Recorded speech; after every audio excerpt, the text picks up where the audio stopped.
Break के बाद आपका एक बार फिर से स्वागत है। आगे बढ़ेंगे। विधायक बलराज कुंडू ने पीटीसी न्यूज संवाददाता से एक खास बातचीत की है। मौजूदा कानून व्यवस्था को लेकर सरकार पर निशाना साधते हुए विधायक बलराज कुंडू ने कहा कि प्रदेश में विधायकों को धमकियां मिल रही हैं, पुलिसकर्मियों से फिरौती मांगी जा रही है, खनन माफियाओं द्वारा डीएसपी रैंक के अधिकारी की हत्या कर दी जाती है। उन्होंने कहा कि जिस तरीके से प्रदेश में कानून व्यवस्था का बुरा हाल है, ऐसी स्थिति को देखते हुए प्रदेश में कोई इन्वेस्टमेंट करने के लिए तैयार नहीं होगा। इस दौरान बलराज कुंडू सदन में गृह मंत्री अनिल विज की ओर से दिए गए जवाब से भी असंतुष्ट नजर आए। कुंडू साहब, पहले दिन जो है आपने दो विषय, अहम विषय कह सकते हैं, उनको उठाए। एक तो जो टैब बच्चों को दिए गए 5 लाख उनको लेकर, और वही कानून व्यवस्था को लेकर भी आपने सवाल उठाया। तो उस पर दोनों मंत्रियों के जवाब भी आए। उधर से शिक्षा मंत्री ने जवाब दिया टैब वाली सवाल पर, और वहीं पर कानून व्यवस्था को लेकर गृह मंत्री ने जवाब दिया। कितना संतुष्ट है?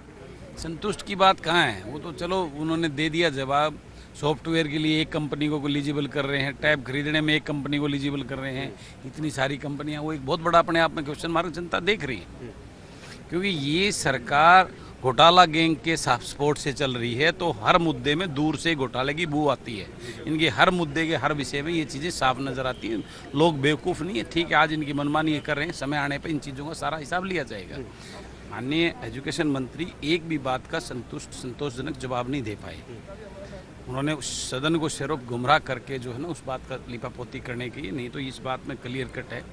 जो ऐप उसके अंदर डाला गया वो एजुकेशन के लिए, पढ़ाई के लिए था।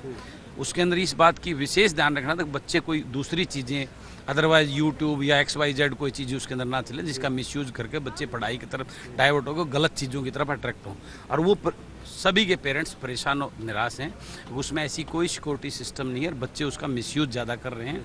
इस बात की प्रिंट मीडिया और इलेक्ट्रॉनिक मीडिया में अनेकों बार जो है ना खबरें भी छप चुकी हैं।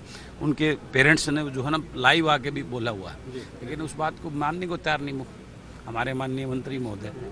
तो ये कहाँ का वो, ये सदन को गुमराह करने के अलावा कोई संतोषजनक जवाब नहीं था मंत्री। लेकिन आपने जो टैब जिस कंपनी के लिए गए उस पर भी सवाल उठाया कि एक सैमसंग का ही क्यों लिया गया, लेकिन हालांकि उन्होंने कहा कई जो कंपनियों ने इंटरेस्ट दिखाया, टेंडर भी लगे और उसमें से फाइनली अंदर जो क्वालिफिकेशन क्राइटेरिया रखा था, उन्होंने इंटर इसलिए नहीं कहा, उसमें क्राइटेरिया इस प्रकार का, दूसरी कोई कंपनी उसके अंदर एलिजिबल ही नहीं हो रही थी, तो अप्लाई करके क्या करते? जो एलिजिबल हुए थे एक दो ने किया तो वो डिस्क्वालीफाई हुए। ऐसे ही ऐप के अंदर जो कंडीशन लगाई वो सारे डिस्क्वालीफाई हो गए, तो कहाँ से आएंगे दोबारा?